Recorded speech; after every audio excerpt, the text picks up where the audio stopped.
Lance Armstrong, I don't feel like a failure in wake of doping scandal. Lance Armstrong called the last 6 years terrible and bristled at being called a fraud in his first U.S. television interview since having his 7 Tour de France titles stripped after publicly admitting to blood doping. The disgraced cycling legend spoke with CNBC's Andrew Ross Sorkin on Today Thursday about what his life has been like since the damaging admission in A that he cheated during his record-setting stretch of Tour de France victories. "The last 6 years in a lot of ways has really sucked," he said. "It's been terrible." Armstrong, 47, was banned for life from competitive cycling in 2012 after the called him the mastermind of the most sophisticated, professionalized, and successful doping program that sport has ever seen. "I don't know if it's fraud, you can call it whatever you want to call it," Armstrong said. "It doesn't matter, right? I mean, it's fraud, betrayal, feeling complicit, all of these things that we know people felt. That's on me. I'll spend the rest of my life trying to make that right."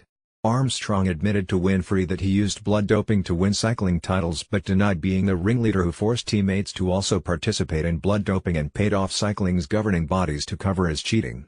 He faced a raft of lawsuits from former sponsors looking to recoup their money and teammates who claimed he ruined their livelihoods when they exposed his cheating. He ultimately feels that his confession to Winfrey was not effective. "No, I don't think it worked," he said. "I think it absolutely did not work. For half of the room, it wasn't enough. And then for the other half of the room, it was way too much." He also believes that the work of his non-profit Livestrong Foundation, which raised millions in the fight against cancer, made the backlash greater against him than other athletes. Armstrong famously beat testicular cancer and returned to win the Tour de France 7 times. "I do think there's a double standard," he said. "But I'm okay with it." Armstrong maintains that he only engaged in blood doping because it was the only way to win in a sport where cheating was rampant. "What I would rather do is go back and win 7 in a row against everybody else that's drinking water and eating bread," he said.